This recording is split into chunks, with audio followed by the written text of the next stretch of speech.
I come here, you have a lovely meal and I mix with a lot of people.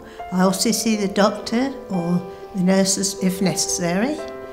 And I go home and it puts me right again for the next 2 weeks. It's very relaxed in here. There's really nothing to be afraid of. Everyone is very kind, very tuned in to what you need in such a special time. I came as an outpatient and I was offered some brilliant therapies because my cancer had just come back and I was actually very depressed at the time. And it was an opportunity to have wonderful foot massage, which was very therapeutic.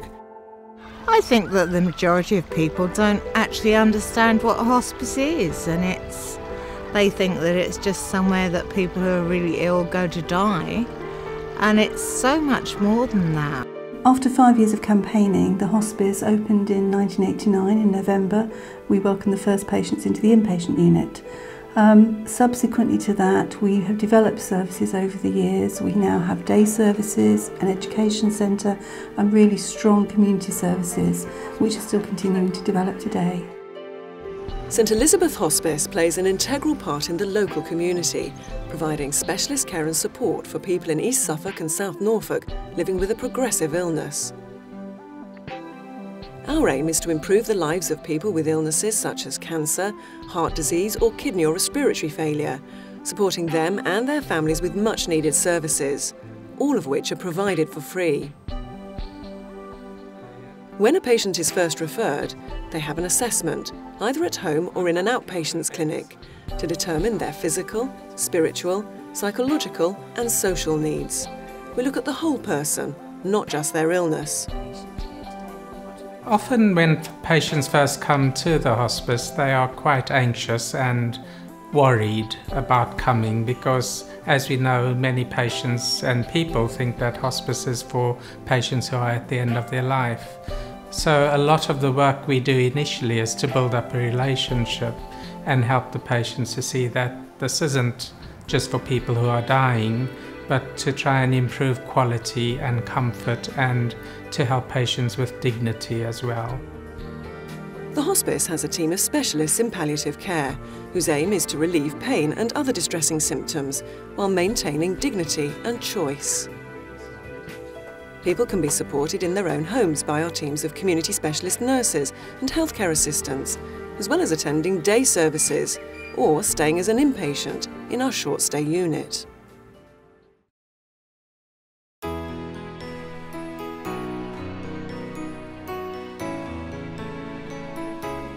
The majority of hospice care is delivered in the community by teams who provide a wealth of advice and support on a wide range of issues. The community teams support patients and families to maximise their well-being so they can continue living active life despite a progressing illness, and they do that by providing symptom control, emotional support, talk about what they understand of their illness and what future care they might wish to have, and give advice about practical matters such as equipment and benefits that they would be entitled to. Hello, you're through to Alison on the One Call. How can I help you? Sometimes, though, people need immediate advice on the end of the phone. The hospice's One Call service provides specialist palliative care advice 24 hours a day. It's run 7 days a week and we have nurses on the end of the phone line.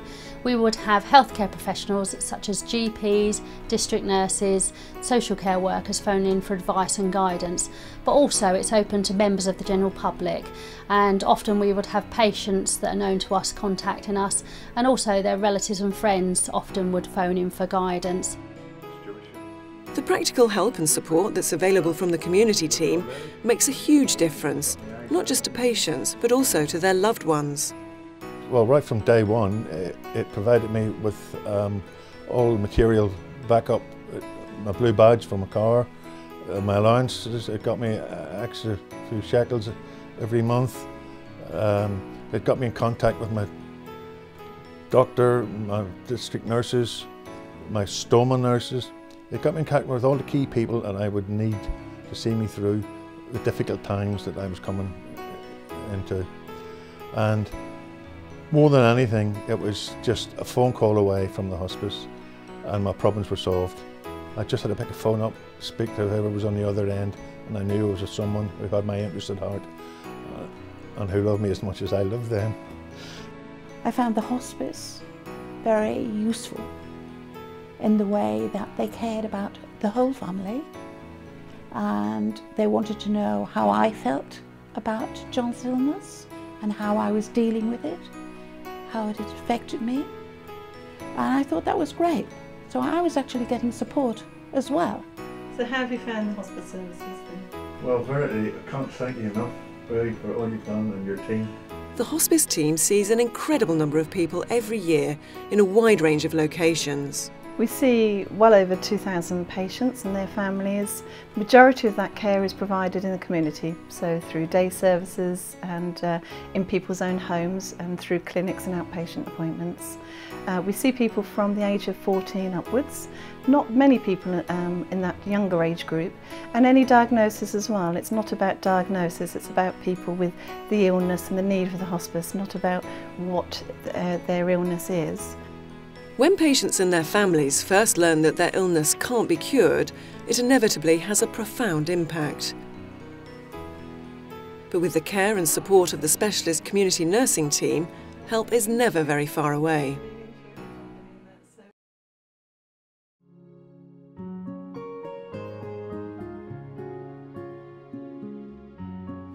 The hospice provides day services from Monday to Friday at various locations, including Lowestoft, Ditchingham, Beccles and Great Yarmouth.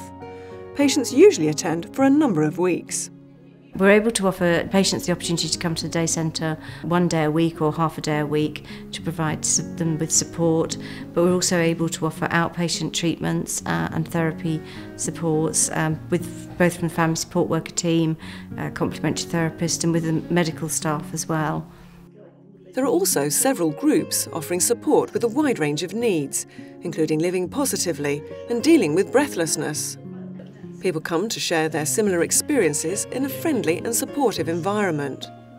I'm now joined for the first time this Memories Club, which is wonderful in bringing back all the memories of my childhood in the war and subsequent life.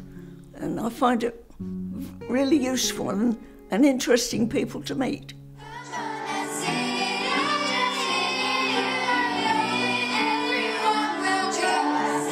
School children and patients work on creative projects in the Larch group. Making music, poems and artwork together enables patients to feel part of everyday life and helps future generations understand hospice care. Looking after the whole person is important, and so at the hospice in Ipswich, patients can have their hair done in the hairdressing salon or at the bedside by our volunteer hairdressers, or maybe have a manicure or session with a beautician. And people can also stay for a bite to eat and a glass of wine or other drink. Our food is freshly prepared by our team of highly experienced chefs and always attracts plenty of compliments. Patients, relatives and volunteers all enjoy our fantastic restaurant.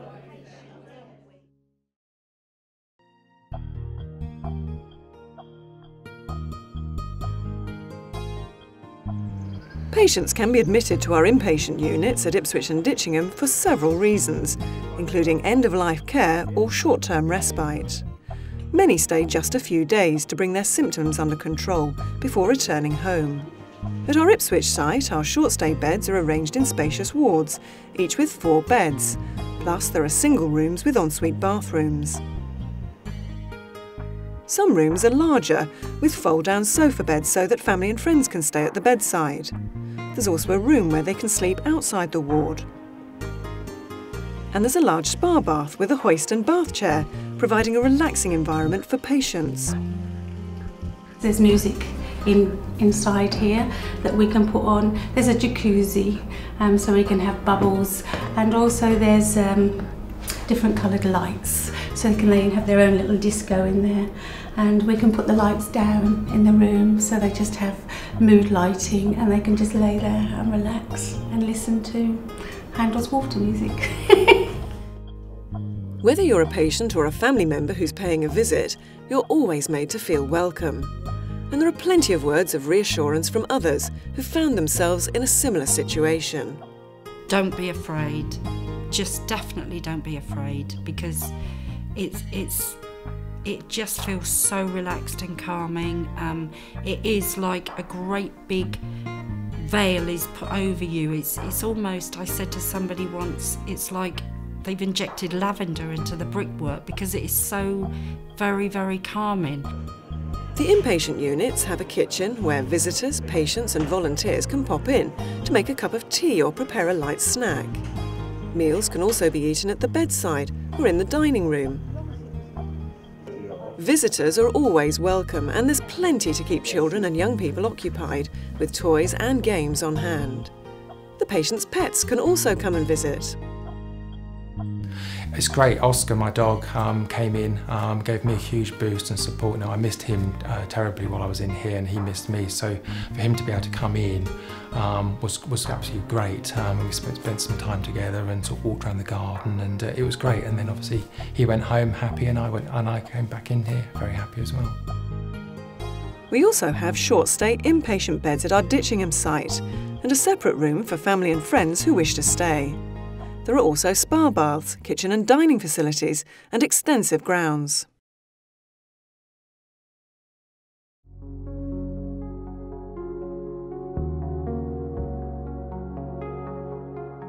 Patients can benefit from physiotherapy, occupational therapy, and lymphedema treatment, along with a range of complementary therapies such as massage, aromatherapy, Reiki, and reflexology, which ease anxiety and other symptoms.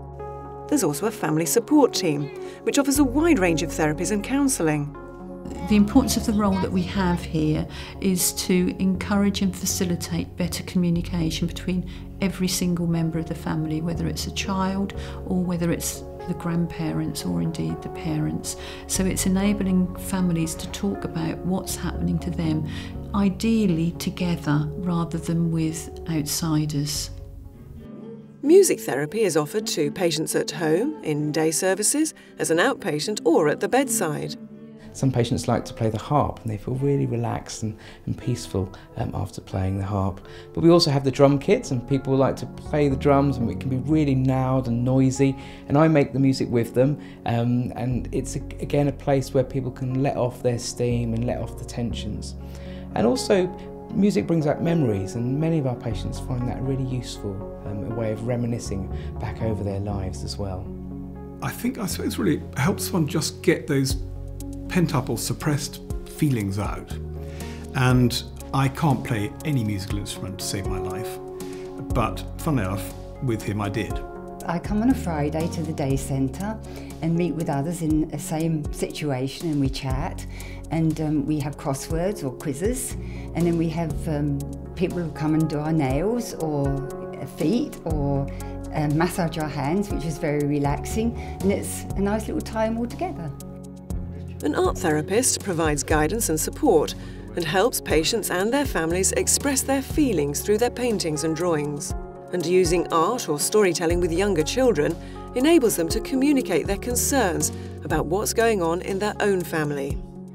Spiritual care, as well as religious faith, is important to patients and their families, and support is offered through our chaplains and their volunteers, who come from a variety of backgrounds. And there are places you can go if you require peace and quiet and a time to reflect.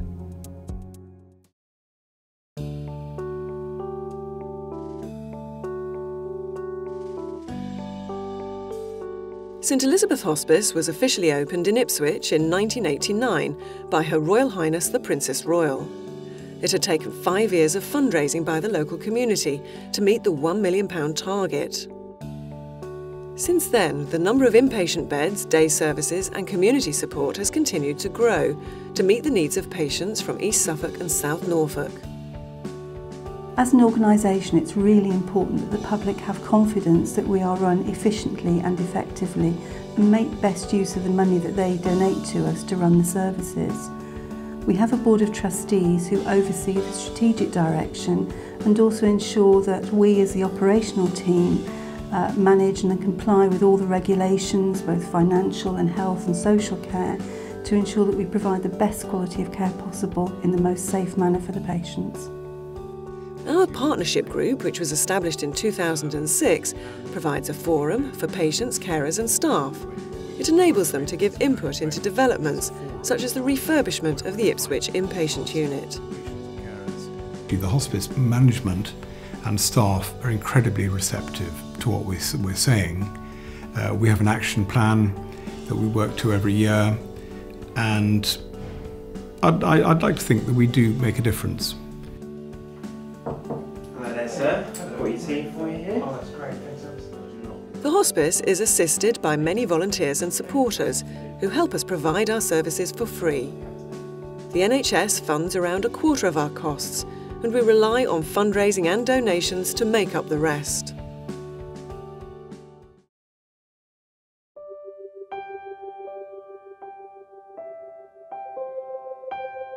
For anyone accessing the hospice for the first time, I realise it's difficult to take that first step over the threshold. Talk to people that you know who maybe have used the hospice services. Ring up and ask to speak to one of the staff first, just to ask any difficult questions, even ask where you can park the car. We're really here to help. The staff, very friendly, always happy to help, and just makes you feel like one big happy community. So we'll do everything for you to make you comfortable, make your relatives comfortable, and it's a very homely, friendly environment. You just have to sort of look around the place and realise how important the people are and how they care about you, and you can't beat this place. It's absolutely fantastic. For information about our services, please contact One Call on 0800 56 70111, or if you'd like to get involved in supporting the hospice, please call 01473 72 7776. You can visit our website at www.stelizabethhospice.org.uk.